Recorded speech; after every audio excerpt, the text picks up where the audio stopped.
บ่งามคือเสือบุกตอนบุกตอนข้อมันหน่อยอยู่เลยข้อมันหน่อยมันก็หัดเป็นผีบ้านอันนี้ก็ไปผีผู้เบื่ออยู่กลางหลัง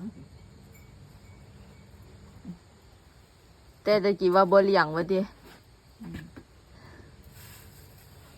เจ้าเฮ็ดหยังนั่นเตะเสื้อให้หมาน อนนี่ก็นอนจะเป็นนอนเอ้านอนลุกมันควรดึง